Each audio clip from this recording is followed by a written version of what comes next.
Bom dia, meus amores. Dia, como sempre, vai iniciar com a mesma frase. Estou morrendo de saudade de vocês. E pedindo a Deus que essa pandemia passe para que a gente se veja em breve, tá certo? Dia hoje vai começar diferente. Tia vai iniciar fazendo a correção da página 36 de artes, tá certo? Por quê? Porque as outras tia não pode fazer porque é pessoal, cada um vai dar sua resposta. Mas como essa é uma revisão e vocês já fizeram, aí vocês vão corrigir para ver se está correto. Vamos lá? Aí tem dizendo assim, relembrando. Vamos relembrar algumas coisas que aprendemos neste bimestre. Né? É uma pergunta. Eu aprendi que a paisagem é o tema de diversas obras de arte. Por que a paisagem? Porque os artistas, eles retratam paisagens de ruas, de árvores, de lugares. Lembra que logo no início tia falando da paisagem, pediu para vocês observar a paisagem de junto da casa de vocês e, se possível, pudesse tirar uma foto. Lembra? Então, a paisagem ela é muito importante em todos os sentidos, tá certo? Porque a partir da paisagem a gente pode criar uma história, a gente pode criar um cenário para fazer um livro, para fazer, para tirar uma foto. Então, a paisagem ela é muito importante. Então, aí vocês vão completar a primeira linha com a palavra paisagem. Cada pessoa percebe a paisagem e o mundo de um jeito único e especial. Desta forma, os artistas também produzem obras de artes únicas. Então, nesta segunda linha, neste segundo espaço em branco, vocês vão colocar aí o nome artistas, certo? Por quê? Porque geralmente os artistas, eles trabalham em teatros, eles trabalham em cinema, eles pintam quadros. Então, os artistas retratam muito a imagem da paisagem, certo? Aí tem dizendo assim, eu descobri que o artista Salvador Dalí gostava de representar em suas paisagens o mundo dos sonhos. Então, nesse espaço aí, você vai colocar este nome, porque é o nome do autor, tá certo? Salvador Dalí. Lembrando que nome de pessoas, lugares, a gente escreve com letra maiúscula porque é substantivo próprio, ok? Aí tem dizendo assim, em uma peça teatral, os personagens podem ser representados por atores ou por fantoches. No segundo caso, o teatro é chamado de teatro de bonecos. Foi justamente o teatrinho que vocês fizeram para a nota de artes. Não foi um teatro de bonecos? Então, foi justamente o trabalho que vocês fizeram. Coloquem aí, teatro de bonecos. Aí tem dizendo assim, eu aprendi que aí tem o espaço, aí você vai dizer, botar aí, escrever cenário. É o conjunto de elementos presentes em uma cena. Ele é importante porque auxilia o espectador compreender o tempo, certo? E o espaço onde acontece a história. Então, o cenário, ele vai indicar, ele vai mostrar onde acontece a história. Vai indicar se está fazendo sol, se está chovendo, se passa numa floresta, se passa numa cidade. Então, é muito importante, ok? Eu descobri que cada ambiente possui sons. Lembra que foi a aula da nossa semana passada? Então, vocês vão completar aí com a palavra sons e ruídos específicos. Lembra que a gente falou que a gente pode produzir som com o corpo? A cidade barulhenta, ela transmite o som de um passarinho, o latido de um cachorro, o ruído de um carro, do barulho de um carro. Então, tudo isso são sons, ok? Eu aprendi que os sons presentes em um ambiente formam uma paisagem sonora. Formam uma paisagem sonora, ok? Então, essa foi a nossa correção da página 36. Agora, a gente vai falar um pouquinho do nosso próximo conteúdo. Então, na página 38, a gente vai entrar na nossa unidade 5. E aí, falam das formas geométricas, certo? Aí você pode até se perguntar, ô tia, e onde a gente encontra as formas geométricas? A gente encontra em nossa casa, a gente encontra na rua, a gente encontra no carro, a gente encontra na escola, a gente encontra no shopping, em qualquer lugar. Por quê? Tem janela e quando a gente olha, a gente vê que ela tem todos os lados iguais. Aí a gente diz que a janela é o quê? Quadrada. A janela pode ter forma retangular, tia? Pode. Vai depender do tamanho e da largura dela. Ô tia, e a gente encontra o círculo aonde? Se a gente olhar a roda de um carro, a gente vai observar que ali tem a forma de um círculo, entre outras, certo? Então, se a gente olhar as pirâmides do Egito ou uma montanha, a oca de um índio, tem formato de quê? De um triângulo, certo? E isso tudo faz parte das formas geométricas. A gente vai ver isso logo mais. Eu acho que na próxima unidade a gente está observando as formas geométricas, tá certo? Então aí na página 40, vocês vão ter a forma de um círculo, de um triângulo, de um quadrado e de um retângulo. E tem assim, vamos conhecer mais algumas formas. Então, essa forma que parece um balãozinho, certo? Ele tem 4 lados, mas ele parece um balão. É justamente esse aqui, ó. Tá certo? Esse aqui. Esse aqui é o losango, certo?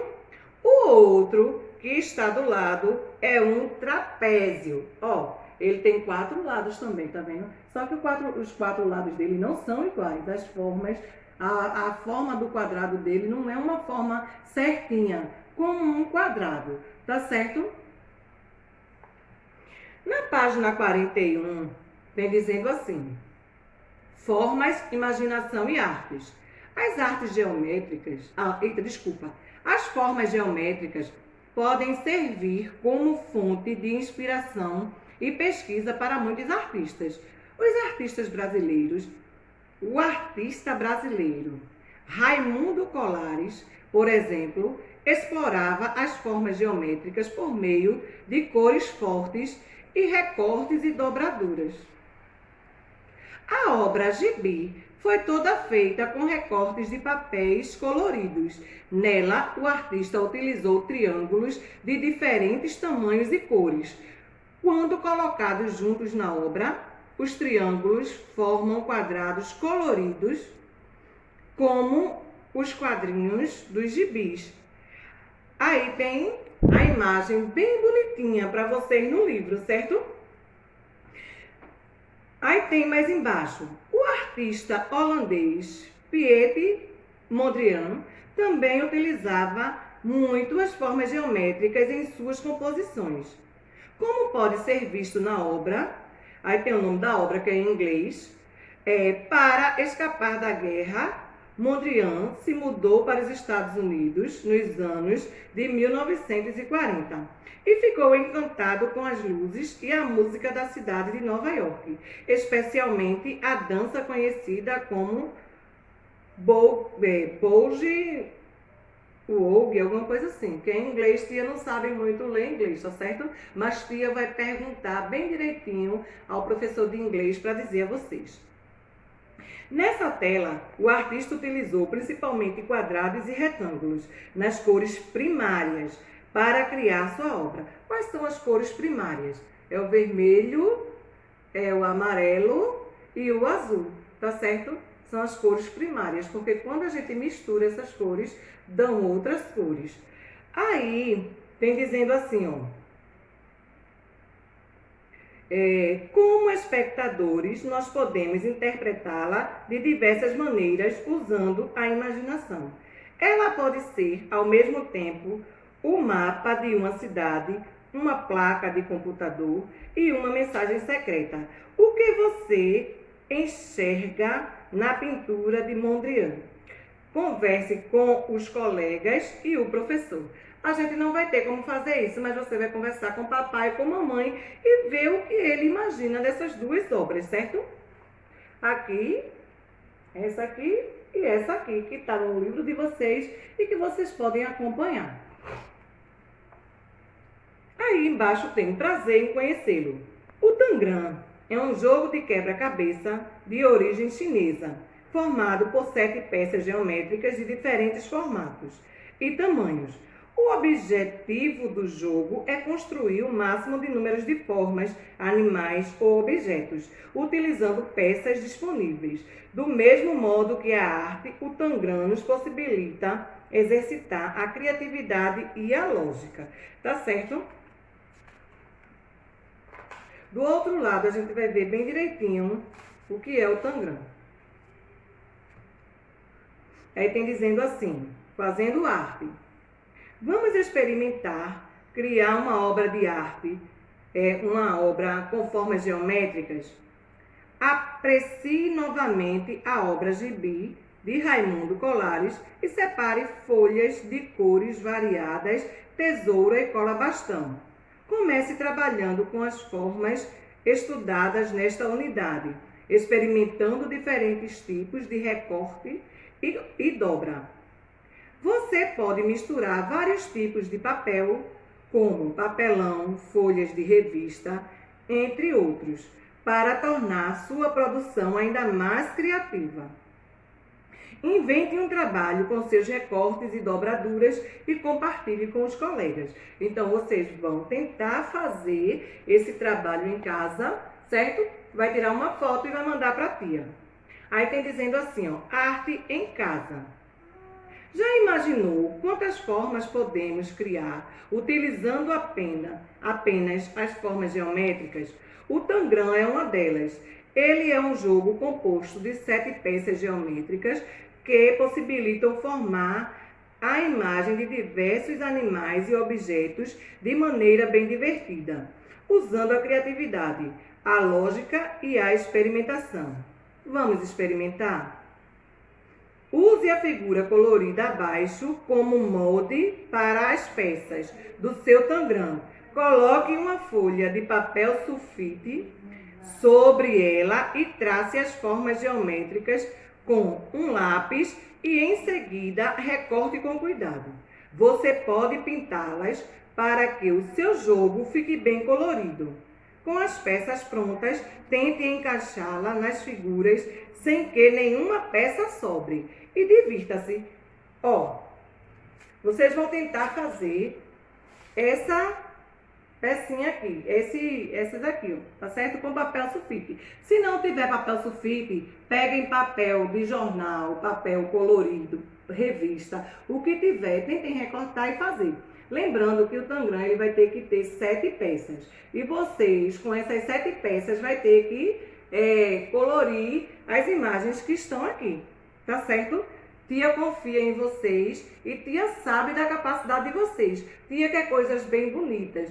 Use a criatividade e faça o melhor trabalho. Bem colorido, bem bonito, como só vocês sabem fazer. E tia fica encantada. Um beijo e até a próxima aula. Bom, agora a gente vai entrar na nossa aula de literatura, tá certo? A gente sabe que os contos são narrativas, são histórias, onde tem um personagem, onde sempre tem um final feliz. A gente estudou na primeira unidade, sobre o conto. Vocês fizeram trabalhos lindos, ficaram belíssimos. E quando foi no trabalho de arte, a gente juntou o trabalho do livrinho O Poder das Palavrinhas Mágicas com o trabalho de artes. Agora, a gente vai falar um pouquinho sobre as fábulas, tá certo? Então, o que são fábulas? Fábula é um gênero do tipo narrativo, muito popular e apreciado por pessoas de diferentes idades. Nascida da tradição oral, estudos indicam que, no Oriente, por volta do século V a.C., o próprio nome remete a histórias contadas e passadas de geração para geração. Fábula significa história, jogo, narrativa. Então, o que é que vai acontecer na fábula? Geralmente, é uma história onde existem animais e esses animais vão ter características humanas, certo? Os animais vão falar, vão cantar, vão correr, vão pular, vão subir em árvore. Então, eles geralmente têm essa característica. É justamente o que diz aqui, ó. Quem não se lembra de ter ouvido em algum momento histórias curtas com personagens que são animais? A cigarra e a formiga, o leão e o ratinho, e a raposa e as uvas. São exemplos de fábulas narrativas que constroem um ensinamento, uma moral. Por que narrativa? Porque alguém está narrando essa história. Tem alguém contando essa história, tá certo? Então, a fábula ela é interessante porque ela sempre vai nos trazer um ensinamento. A moral da história quer dizer um ensinamento, certo?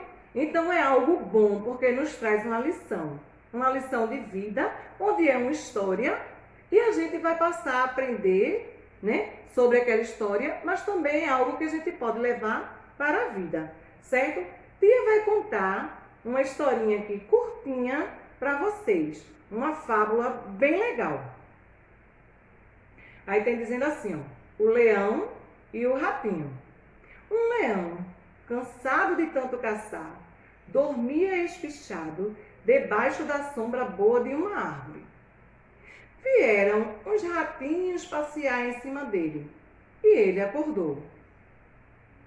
Todos conseguiram fugir, menos um, que o leão prendeu debaixo da pata. O ratinho ficou preso e não pôde sair. Tanto o ratinho pediu e implorou que o leão desistiu de esmagá-lo e deixou que fosse embora. Será que o leão fez a coisa certa? É certo a gente comer outro animal, a gente esmagar, a gente matar? Isso aí a gente vai ver através da atitude do leão. Algum tempo depois, o leão ficou preso na rede de uns caçadores, não conseguindo se soltar. Fazia a floresta inteira tremer, com seus urros de raiva. Nisso apareceu o ratinho e com seus dentes afiados roeu as cordas e soltou o leão. E aí? O que é que vocês acham? Tá vendo? Se o leão tivesse matado o ratinho naquele dia, o leão ia conseguir se soltar? O ratinho ia poder roer aquela armadilha em que o leão caiu e soltar o leão? O que é que vocês acham? Não, né? O leão iria ficar preso naquela armadilha. E poderia vir alguém, ou um homem, né? O homem, que geralmente o homem sai para caçar, e poderia matar aquele leão. E o leão ter perdido a vida. Aí, qual a moral dessa história? Uma boa ação ganha outra. Então, quando a gente faz uma boa ação para alguém, se aquela pessoa que a gente fez, não retribuir aquilo que a gente fez, mas outra pessoa mais na frente vai nos ajudar. Outra pessoa mais na frente vai fazer uma boa ação por nós. A gente não sabe o dia de amanhã. Então, o leão, ele poderia ter matado o ratinho, ter comido o ratinho, mas ele não fez. Outro dia, o leão não esperava, mas caiu na armadilha. E quem foi que ajudou? O ratinho. Às vezes, de onde a gente menos espera, é quem vem nos socorrer, é quem vem nos ajudar. Então, o que é que tia vai querer de vocês em relação a fábulas, certo? Tia vai querer que vocês pesquisem as principais características das fábulas, certo?